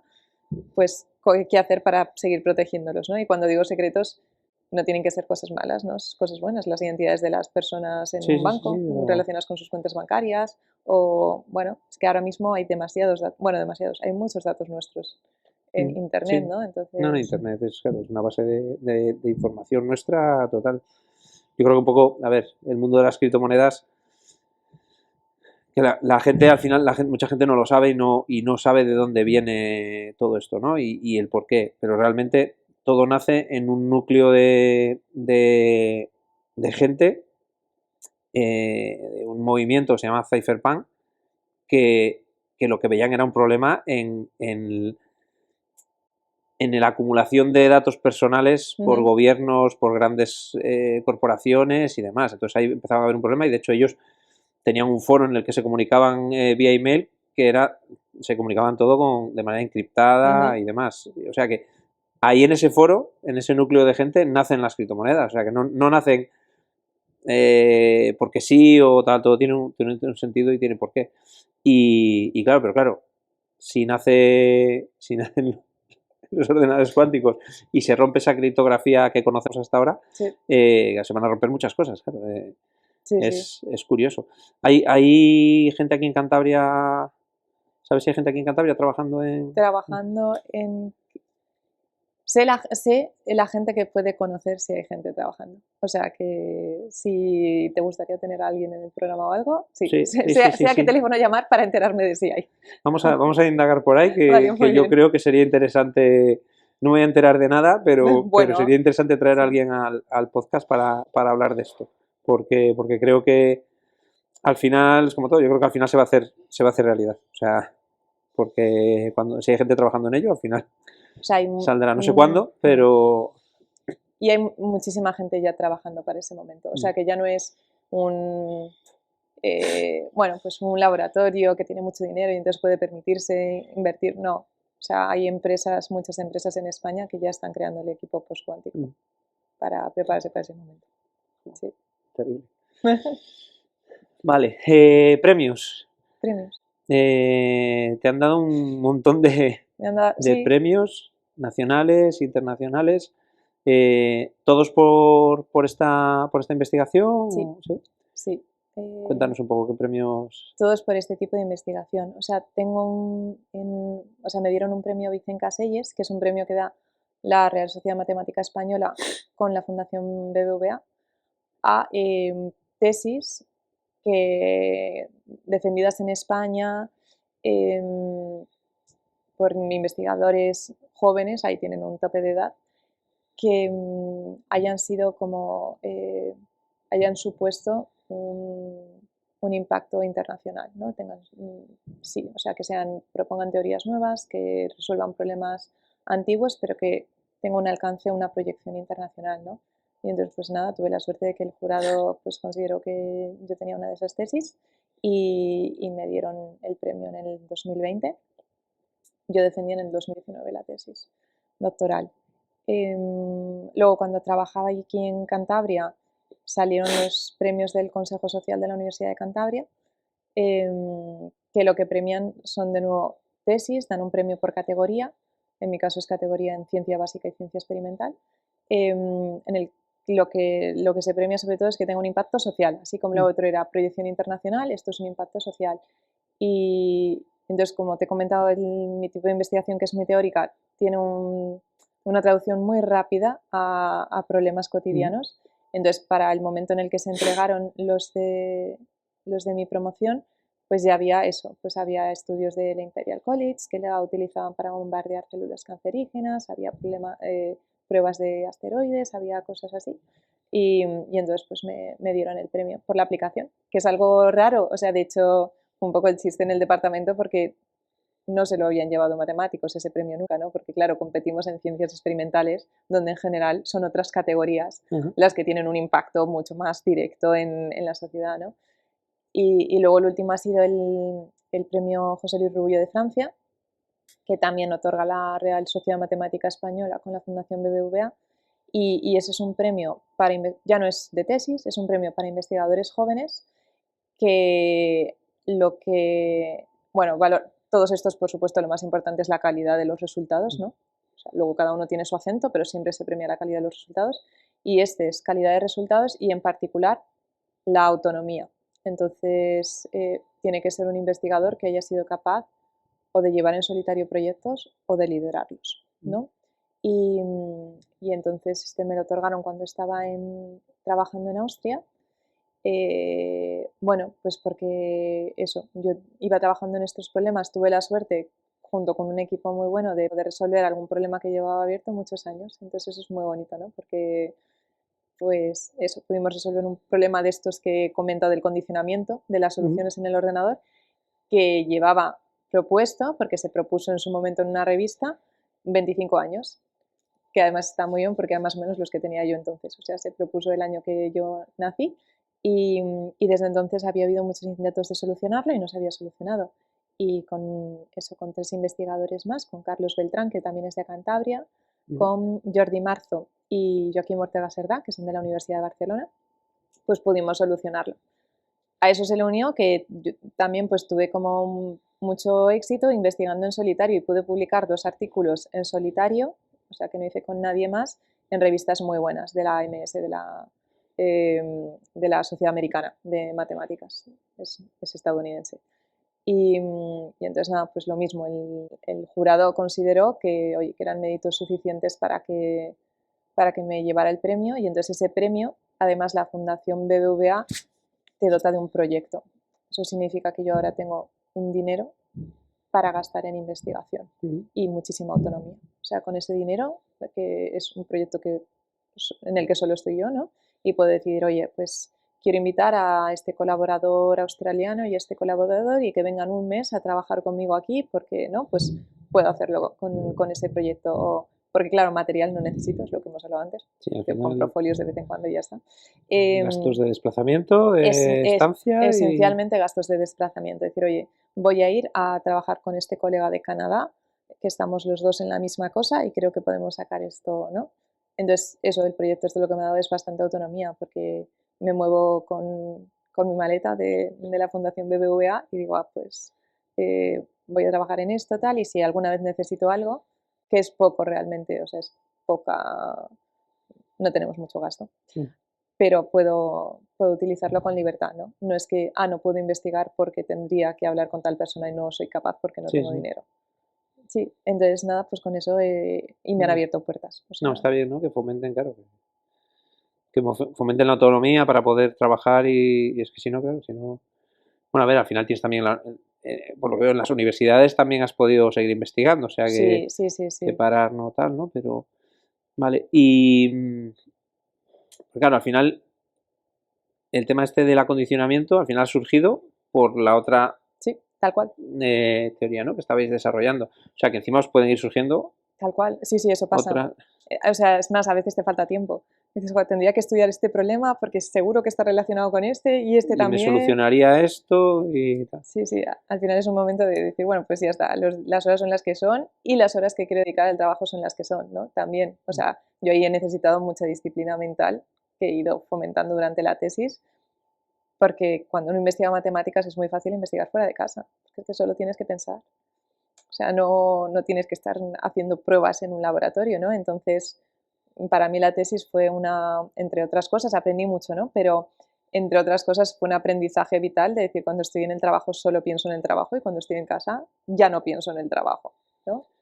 Eso es complicado a veces, sí. Mucha disciplina. Sí, desconectar Sí. es muy complicado. Vale, comentabas un poco que vuestro proyecto, eso, después de 25 años, sea el tema este El condicionamiento. del condicionamiento, pues se ha conseguido resolver. La verdad es que eso es chulo, ¿eh? De cerrar Sí. cosas que no se han podido cerrar primero porque no había igual los medios o el conocimiento, ¿no? Que tal, es súper interesante. ¿Qué más proyectos hay sin cerrar? Habrá muchísimos, me imagino. Alguno así representativo que... Hay muchísimos, o sea, hay muchos problemas abiertos, hay muchos problemas todavía sin plantearse, ¿no? Hay listas de problemas famosos, eso yo es algo que no descubrí hasta que ya estuve dentro de las matemáticas, que es eso, cuando un matemático es suficientemente famoso en el buen sentido, ha demostrado muchos teoremas, ya tiene un renombre, a veces plantea una serie de problemas abiertos, ¿no? Y entonces hay distintas listas, está la lista de los problemas de Hilbert, la lista de los problemas de Smale, que lo que hacen es recopilar problemas que tienen la característica de que a una comunidad muy grande le interesaría verlos resueltos. Por un lado, por el placer de cerrar teorías, ¿no? Y de concluir teoremas, por otro lado, porque tienen muchas aplicaciones. Luego los matemáticos no tenemos premio Nobel, no hay premio Nobel de matemáticas, pero hay lo que se llaman las medallas Field, que se entregan cada 4 años, pero se entregan 4, ¿vale? En vez de ser una al año, pues se hace así. Y entonces es una buena idea ver quiénes son los ganadores de esas medallas y qué han hecho, más que quiénes son ellos, para situarte de dónde está ahora mismo la dirección matemática, así el foco. Y la verdad es que hace unos años, muy poquitos, tuvimos la suerte de que Marina Vyazovska, que es una matemática ucraniana, ganó uno de esas medallas y trabaja en nuestro área. Entonces, ella lo ganó con un problema que se llama empaquetamiento de esferas, que ya verás que no es lo mismo, pero es muy parecido y matemáticamente hay conexiones, ¿no? Que es tan sencillo como el problema básico, que es lo que se conocía como la conjetura de Kepler, que fue probada hace muy poquito también, es si yo tengo es como apilo naranjas en un mercado, ¿vale? Ese es el problema.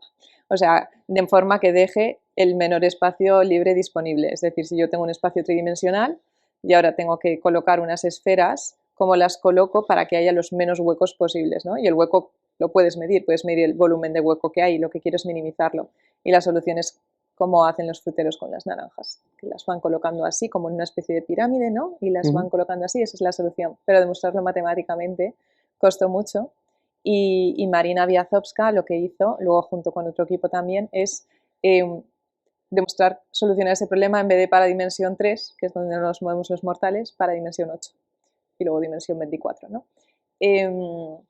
Pero bueno, son problemas, eso, que están muy relacionados con lo que hacemos nosotros. Entonces, ahora mismo sí que hay, no un foco gigante, pero un foco encendido en este tipo de problemas de distribución bastante grande. A ver, al final no es, ¿no? No es lo que te voy a comentar, pero al final yo creo que puede ir un poco por ahí el tema. Al final estáis haciendo una especie de predicción, ¿no? Se puede utilizar para predicciones, desde luego. Al final, claro, marcáis o definir los puntos concretos donde habría que tal, pero de esa manera también puedes predecir qué pasará si hay esos impactos o si hay... Claro, sí. Entonces, yo creo que muchas investigaciones están, yo por lo que veo en los sectores en los que yo me muevo, ¿no? Pero al final el predecir el futuro de la energía, consumos energéticos, digamos, esta idea del gemelo digital, el poder ver qué va a pasar con una instalación similar o con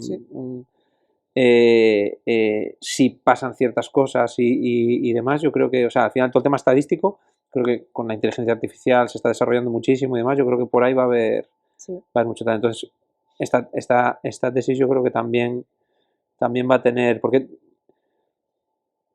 ¿qué más desarrollo le ves? O sea, estáis con ella, seguís investigando en ella. ¿Cuáles son los siguientes pasos? Claro, o sea, todo esto que tiene su traducción, digamos, aplicada, nosotros lo hacemos, nos movemos tanto, o sea, es que nos movemos exclusivamente a nivel de teoremas. Entonces, eso, yo ahora sobre todo estoy trabajando con mi alumno de tesis, pero bueno, yo creo que ya tenemos ya cerrado un teorema nuevo que tiene que ver con esos espacios grassmannianos de los que hablábamos antes. Hay mucho más que explorar, o sea, mientras hacíamos esto nos han surgido un montón de preguntas más.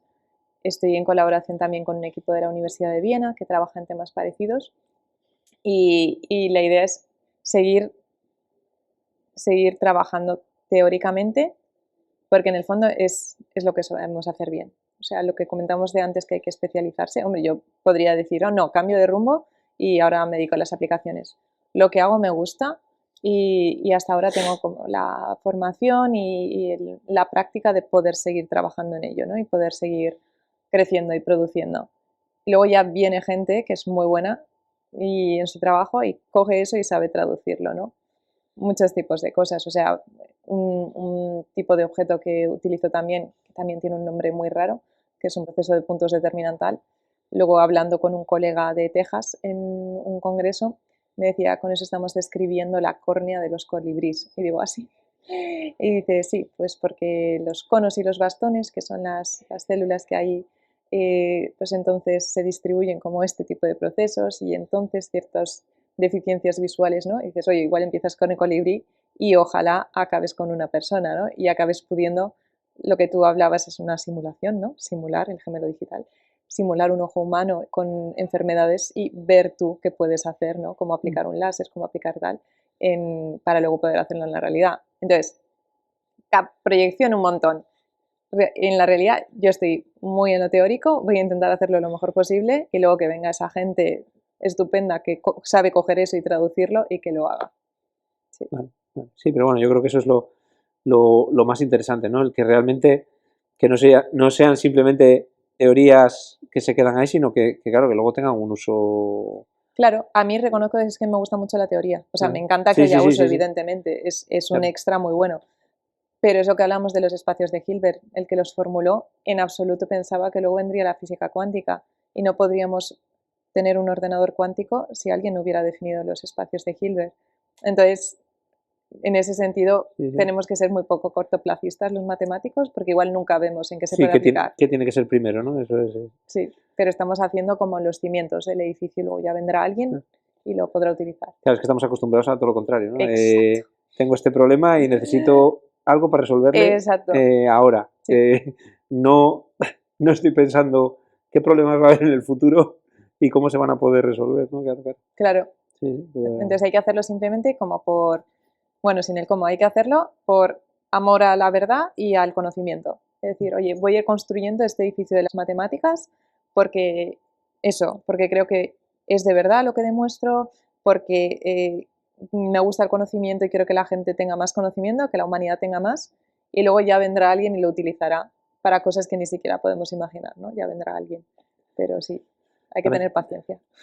A ver, lo voy a intentar hilar esto con Bitcoin, ¿vale? Y así ya aterrizamos un poco en el tema del podcast, bueno, el tema del canal, ¿no? Que en los podcasts estamos enfocados a entrevistas y entrevistar a personas interesantes, pero el canal al final está dentro de este sector. Al final es un poco así, ¿no? Yo, que me gusta mucho la historia y la filosofía de por qué se creó Bitcoin, yo estoy seguro que quien lo definió, aunque lo definió todo para que pasase de cierta manera, en ningún momento creo que fue capaz de ver lo que realmente iba a pasar. Y yo creo que un poco esto que comentas es lo mismo, ¿no? Al final, mucha gente no lo sabe. Dice, esto lo han inventado, es un experimento social, lo han inventado la CIA y no sé quién, tal. A ver, al final esto era teórico, o sea, porque el supuesto Satoshi Nakamoto, que era un alias, no se sabe quién es, se puede tener más o menos por ahí el otro día, no sé qué canal de estos de cine alternativo de esto ahora de, bueno, tipo Netflix y tipo tal, no sé si ha sido Prime o quién ha sido, ha sacado una serie o una película de quién es Satoshi Nakamoto, ¿no? Y al final, pero bueno, al final yo creo que no acierta nadie porque, tal, pero bueno, hay diferentes teorías, ¿no? Pero al final esta persona o este grupo de personas lo que desarrolló es el algoritmo de cómo iba a funcionar Bitcoin. Desarrollaron una definición de cómo tenía que funcionar, pero ni siquiera ellos lo programaron. O sea, ellos lo publicaron y la comunidad de informáticos y demás que estaban en ese foro lo desarrollaron y lo desarrollaron en sus ordenadores y lo pusieron a trabajar. O sea que realmente era un poco eso. Esta persona simplemente hizo una teoría, alguien la puso en práctica, incluso los que la pusieron en práctica en ese momento yo creo que todavía no eran capaces de tal, porque además lo hemos visto, ¿no? Que hay gente que minó Bitcoin, tenía miles de Bitcoin y cuando llegaron a $300 dijeron, hostia, hemos pegado el pelotazo y lo vendieron. Hay que venderlo, sí. O sea, no tenían la visión, quizás, no sé si la tuvo Satoshi en su día o no, la visión de lo que iba a pasar ahora, que Bitcoin acaba de romper máximos en 90 y pico mil, ¿no? O sea, pero y luego yo creo que también toda la filosofía del entorno social que le acompaña, ¿no? Porque al final es un poco como una ruptura con los estados, con los gobiernos, como una manera de descentralizar el dinero, que realmente yo pienso que el dinero siempre ha sido de las personas y para operar entre personas, y ahora mismo el dinero que existe y que utilizamos no es nuestro realmente. O sea, le han inventado y le han puesto ahí para que lo utilicemos, pero no es nuestro, ¿no? Yo creo que Bitcoin, tal. Y yo creo que encima, como está ahora mismo la sociedad también, de desengañada y demás, ha acompañado a que eso que crearon en su día y que tal, se haya ido materializando en algo como lo que es hoy en día, ¿no? Entonces, yo creo que hila muy bien con lo que estás contando. O sea, al final lo pusieron ahí, utilízalo, yo lo he desarrollado, utilízalo y realmente ha servido, ha funcionado y está pasando lo que teóricamente predijeron que iba a pasar. Aterrizando en esto, ¿qué piensas de las criptomonedas? ¿Cómo las ves tú? ¿Cuál es un poco el enfoque del podcast también es ese, ¿no? El que gente que se dedica a otras cosas, que tiene su público en otras Ujú. cosas, pues pueda también dar su opinión y expresar qué piensa, qué sabe de criptomonedas o qué piensa o qué opina de ellas, ¿no? Entonces, Claro. te, Sí, pues yo es que sé muy poco, o sea, esa es la realidad. Yo creo que yo personalmente y en general tenemos muy poca educación económica, ¿vale? Y yo estoy con cuentas todo el día, o sea, digo que la parte técnica de saber predecir modelos y tal debería ser más sencilla, pero tenemos poca formación económica. Ahí juntamos eso con una parte más técnica, tecnológica, ¿no? Criptomonedas. Y en concreto, yo sé muy poco y la verdad es que de lo que sé poco me no cuesta te mucho gusta. hablar. Sí, me cuesta hablar porque, bueno, igual justo por lo que decíamos de que tenemos que ser muy pacientes y estudiar, ¿no? Igual es una degeneración del carácter por ser matemática. Eh, Son temas que cojo también como con mucho respeto porque creo que también hay una parte moral detrás del manejo del dinero, ¿no? Y de la creación del dinero y de la inversión del dinero, ¿no? Al final no deja de ser una representación del poder, ¿no? El tener mucho dinero o tener poco dinero, ¿no? Y entonces ese poder lo puedes ejercer sobre otras personas o sobre cosas, ¿no? Y puedes realizar cambios. Entonces, eso es, hombre, como de todo me gustaría saber más, ¿vale? O sea, si tuviera tiempo es...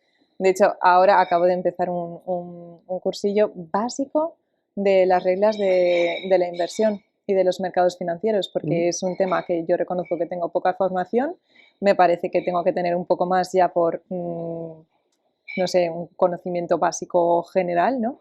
Y estoy empezando a hacerlo, estamos lejos de las bitcoins, pero si llegamos en algún tema a eso, aunque no me llames para el podcast, te diré lo que opino en concreto de ese tema, ¿no? Pero son temas que cojo, que miro un poco desde fuera. O sea, no he invertido, no he comprado, no soy minera de bitcoins, ¿no? Y no tengo más experiencia. Y en mi entorno cercano tampoco, ¿vale? Porque a veces no conoces tú de primera mano, pero conoces gente que... No lo sé, no sé si es un tema que la gente lleva más con más discreción, e igual sí que tengo amigos Que, exacto, que conocen el tema tal, pero no lo comentan tanto, o si realmente es que en el entorno en el que me muevo no hay mucha cultura. no, si fuesen fiel convencidos de ello, lo Son estarían y predicadores, tal. ¿no? Sí, Sí, esa gente, sí, porque en todas las cenas, en todas sí, las, sale. las cervezas sale y lo sacan porque les gusta y porque les apasiona. Y hablo en primera persona.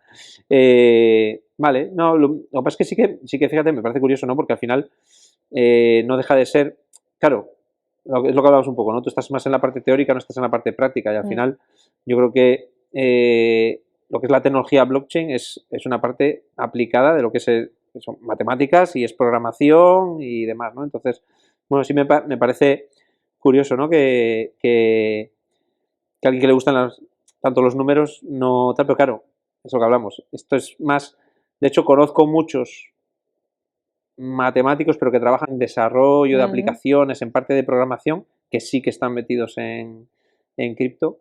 Pero claro, nunca había conocido tampoco a nadie teórico, matemático puro, ¿no? sí. Entonces entiendo un poco la separación de eso. Pero bueno, un poco lo que tú dices, ¿eh? O sea, yo creo que hace falta educación financiera yo creo desde edades muy, muy tempranas, porque al final todo lo que hacemos es dinero Sí, bueno, y que en nuestra realidad, nos guste o no, ese es otro discurso filosófico, como ves, yo tengo muchas preguntas filosóficas, nuestra realidad no es el trueque. O sea, ahora mismo no vivimos en una sociedad de trueque, vivimos en una sociedad de una cosa ya casi opaca, porque cada vez hay menos billetes y cada vez hay menos monedas, ¿no? Entonces lo que tenemos es una cifra en una aplicación del banco. Entonces tenemos un número que eso indica cuánto dinero tenemos y con eso se hacen un montón de cosas. O sea, yo qué sé, hay fondos de inversión, ahora pido una hipoteca, ahora tengo este interés, y Y realmente, al menos mi generación, igual las más pequeñas no, pero no tenemos para nada esa educación a nivel escolar, ni a ningún nivel se nos ha dado una educación para entender eso bien y saber utilizarlo en tu beneficio. O sea, ya no ser el más listo de la clase, sino entender qué tengo y cuál es la mejor manera de ahorrar dinero. Sí. O no sé, o si quiero transmitir algo a mis hijos. Vale, pues sí, yo creo que es interesante, ¿no? Que haya esa educación y tal, porque además, sobre todo porque volvemos otra vez a lo mismo de las teorías. No sabemos lo que va a pasar, ¿tal? Pero si no tenemos la base de lo que manejamos ahora, que al final eso es dinero o números, tal, si no tenemos esa base, creo que el dinero, lo que tú dices, el dinero físico va a desaparecer completamente, será todo dinero digital, no sabemos si en formato criptomoneda, en formato simplemente una cifra en un ordenador, que ahora sabemos que no es exacta, ¿vale? Que si tenemos un tercio no tenemos un tercio.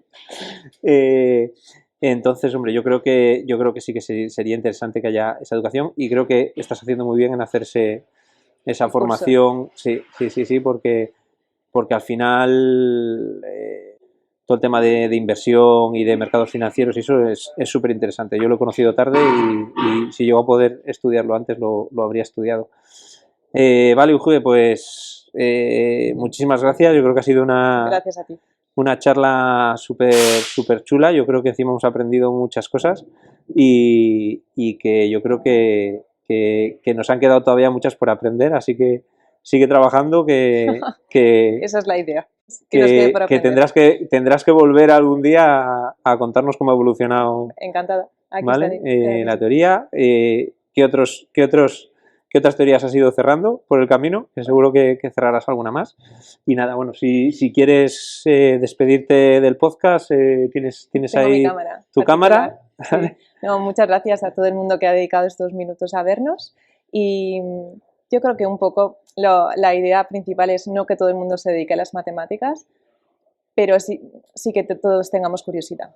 Sí. Entonces, lo que tú me has planteado de las criptomonedas está bien, porque eso es lo que tenemos que ir haciendo, es plantearle a la gente horizontes en los que puede aprender y en los que puede poco a poco ir conociendo más, y cuando conoces controlas más y sobre todo disfrutas más. A mí mi trabajo me hace disfrutar, entonces es lo que deseo todo el mundo. Es importante. Sí. Al final eso es. El trabajo, cada vez tenemos que ir pensando más en eso, en buscar trabajos que nos hagan disfrutar, que nos hagan felices y no que no tal. Entonces, bueno, sí es interesante eso. Vale, pues genial. Pues gracias. A seguir investigando y a por otro podcast pronto, ¿eh? Muy bien.